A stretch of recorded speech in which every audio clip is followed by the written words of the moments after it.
안녕하세요. 사슴과 달 한의사입니다. 오늘은 과민성 대장 증후군 또는 소화기 환자의 좋은 주변에서 쉽게 구할 수 있는 본초 5가지에 대해서 말씀을 드려볼까 합니다. 그 본초는 바로 황련, 강황, 율무, 생강, 그리고 매실입니다. 그중 첫 번째는 황련입니다. 황련에 대해서는 못 들어보신 분들도 많으실 것 같은데요.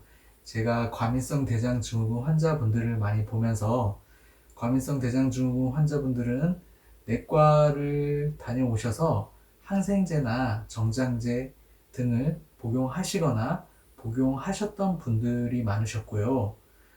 또 유산균 그리고 건강기능식품을 많이 섭취하고 계셨습니다. 특히 건강기능식품 중에서 베르베린이라는 성분이 들어있는 건강기능식품을 섭취하는 분들이 많으셨는데요. 항생제를 복용하시다가 천연 항생제에 대해서 알고 나신 후에 베르베린을 찾으셨던 분들이 많습니다. 베르베린은 알칼로이드의 일종인데요. 매자나무, 골든실, 오레곤 포도, 황련, 황백나무 껍질 등 베르베리스 관목 등에서 나오는 성분이라고 합니다. 베르베린의 효과를 살펴보면 항박테리아 작용, 그리고 항바이러스 작용, 항진균 작용이 있습니다. 또한 항염증 작용, 항산화 작용이 있죠. 그래서 천연 항생제라고 불리죠. 특히 유해균이 생물막을 형성해서 서로 뭉쳐있는 경우가 있는데 이것을 바로 바이오필름이라고 합니다. 이 바이오필름을 파괴하여 이 유해균을 잘 제거할 수 있게 만들어줍니다. 베르베린의 효과를 살펴보면 굉장히 많습니다.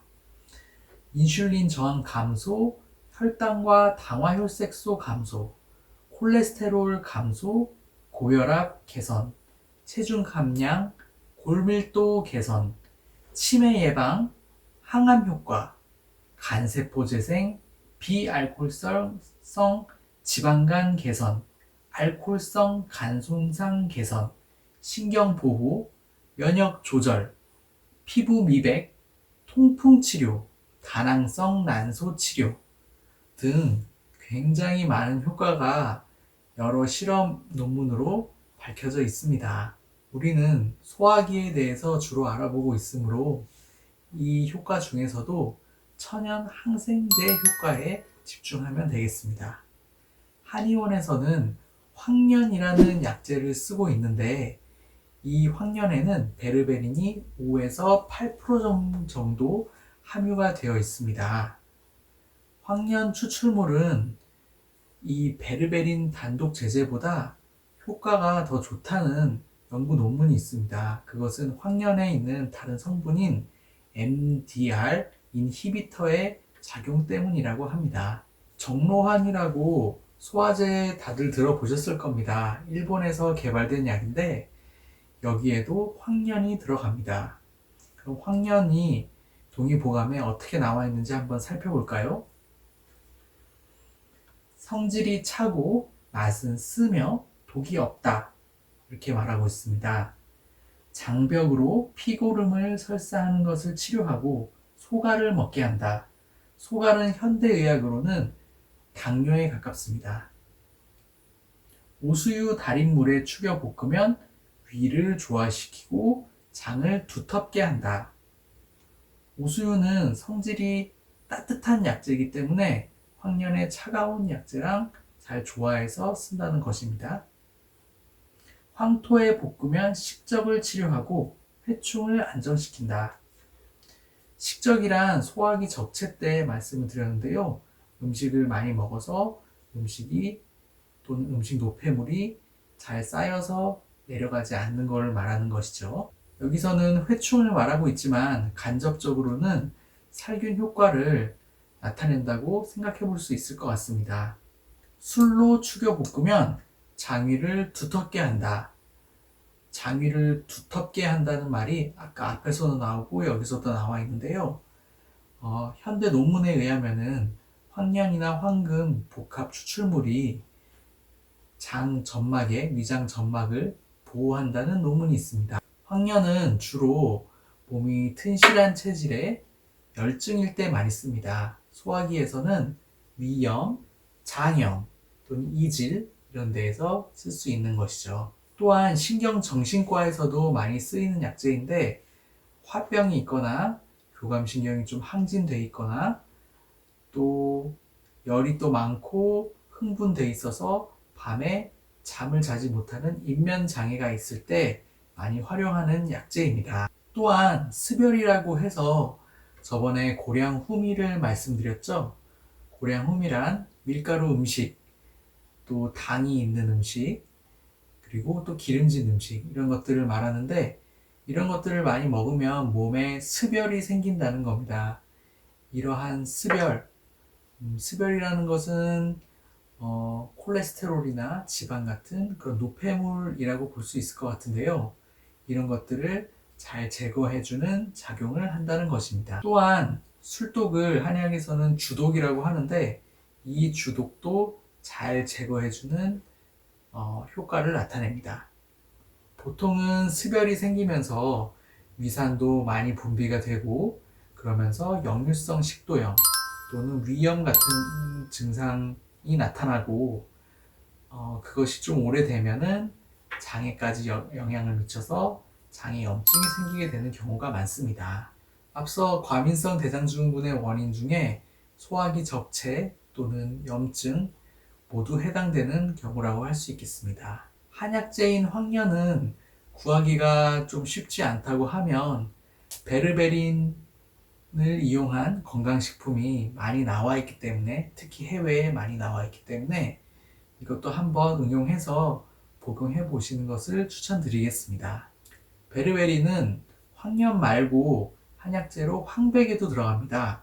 황련은 한의학에서는 비장이나 심장의 열을 꺼주는 그런 작용을 하고 황백 같은 경우는 하초에 신장 방광의 열을 꺼주는 작용을 한다고 합니다. 여기서 열이라는 것은 현대의학에서는 염증이라고 볼 수도 있고 기능이 너무 과활성화된 상태라고 볼 수도 있습니다. 한의학에서는 열을 꺼주는 약재로 여러 가지 약재를 사용하고 있는데요.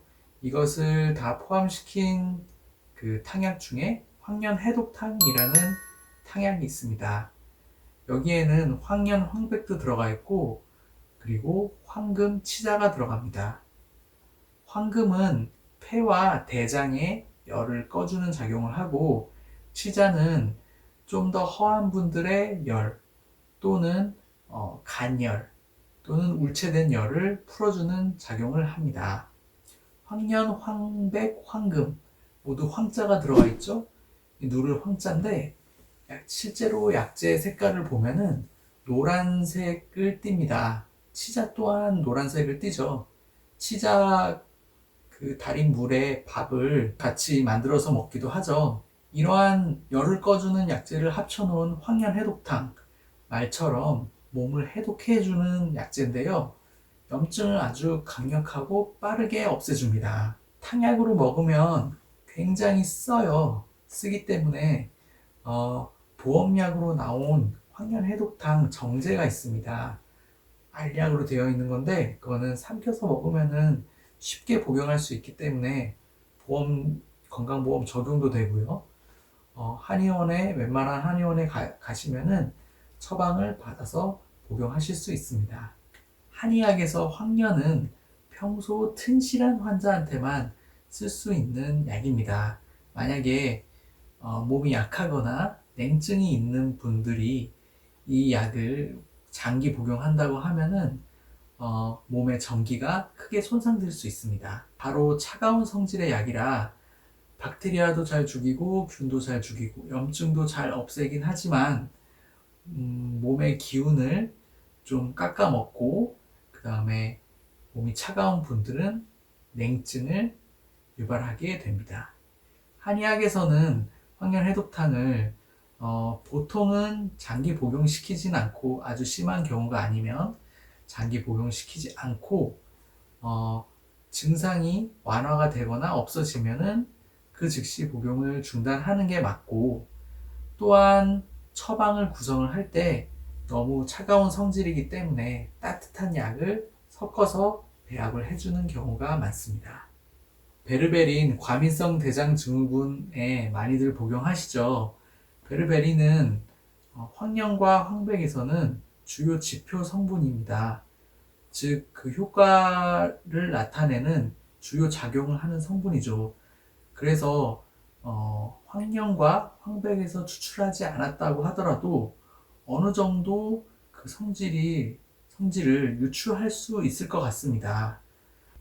따라서 베르베린을 복용하셨을 때 소화가 더 안 된다든지 몸에 기운이 빠진다든지 또 냉증이 생긴다든지 이런 증상이 있다고 하면은 체질에 안 맞는 걸 수가 있기 때문에 복용을 중단하시고, 제가 앞으로 말씀드릴 강황이나 또 율무, 그리고 생강, 매실 이런 것들을 드시는 거를 추천드립니다.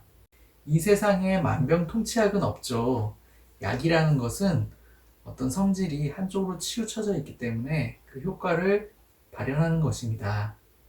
베르베린 천연 항생제라고 불릴 만큼 굉장히 좋은 효과가 있는 것이 맞습니다. 하지만 이 약이 본인 체질에 맞지 않다고 하면은 과감히 끊어주시고, 또 다른 방법을, 또 다른 음식이나 약을 복용하시는 것을 추천드리겠습니다. 오늘은 과민성 대장 증후군 또는 소화기 질환에 도움이 되는 주변에서 잘 볼 수 있는 본초, 황련, 그리고 그 속에 포함된 베르베린이라는 성분에 대해서 말씀을 드렸습니다. 다음에는 나머지 강황, 율무, 생강, 매실에 대해서